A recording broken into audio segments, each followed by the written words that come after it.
Chapter 2. The Ichabog.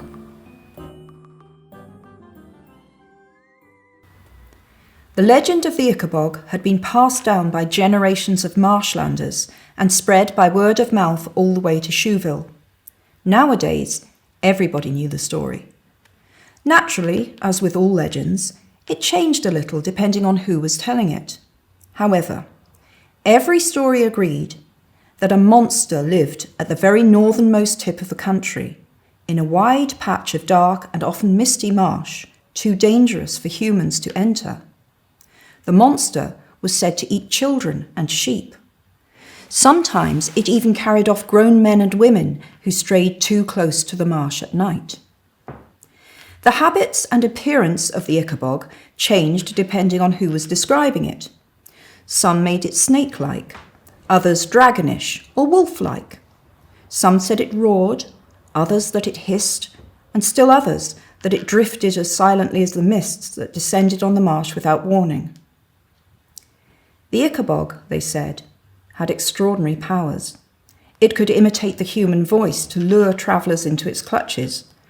If you tried to kill it, it would mend magically, or else split into two Ichabogs. It could fly, spurt fire, shoot poison. The Ichabog's powers were as great as the imagination of the teller. "Mind you don't leave the garden while I'm working," parents all over the kingdom would tell their children, "or the Ichabog will catch you and eat you all up." And throughout the land, boys and girls played at fighting the Ichabog, tried to frighten each other with the tale of the Ichabog, and even, if the story became too convincing, had nightmares about the Ichabog. Bert Beamish was one such young boy. When a family called the Dovetails came over for dinner one night, Mr. Dovetail entertained everybody with what he claimed was the latest news of the Ichabog. That night, 5-year-old Bert woke, sobbing and terrified, from a dream in which the monster's huge white eyes were gleaming at him across a foggy marsh into which he was slowly sinking. There," whispered his mother, who tiptoed into his room with a candle and now rocked him backwards and forwards on her lap. "There is no Ichabog, Bertie. It's just a silly story." "But Mr. Dovetail said sheep have gone missing," hiccuped Bert.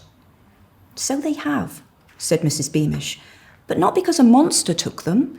Sheep are foolish creatures. They wander off and get lost in the marsh." "But Mr. Dovetail said people disappear too." "Only people who are silly enough to stray onto the marsh at night," said Mrs. Beamish. "Hush now, Bertie. There is no monster."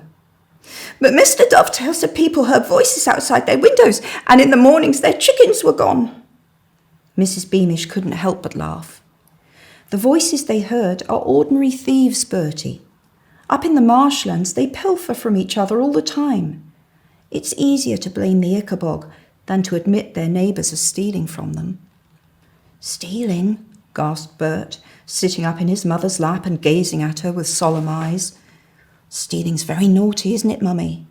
"It's very naughty indeed," said Mrs. Beamish, lifting up Bert, placing him tenderly back into his warm bed and tucking him in. "But luckily, we don't live near those lawless marshlanders." She picked up her candle and tiptoed back towards the bedroom door. "Night-night," she whispered from the doorway. She'd normally have added, "Don't let the Ichabog bite," which was what parents across Cornucopia said to their children at bedtime, but instead she said, "Sleep tight." Bert fell asleep again and saw no more monsters in his dreams. It so happened that Mr. Dovetail and Mrs. Beamish were great friends. They'd been in the same class at school and had known each other all their lives. When Mr. Dovetail heard that he'd given Bert nightmares, he felt guilty. As he was the best carpenter in all of Shoeville, he decided to carve the little boy an Ichabog. It had a wide, smiling mouth full of teeth and big clawed feet, and at once it became Bert's favourite toy. If Bert, or his parents, or the Dovetails next door, or anybody else in the whole kingdom of Cornucopia had been told that terrible troubles were about to engulf Cornucopia, all because of the myth of the Ichabog, they'd have laughed. They lived in the happiest kingdom in the world. What harm could the Ichabod do?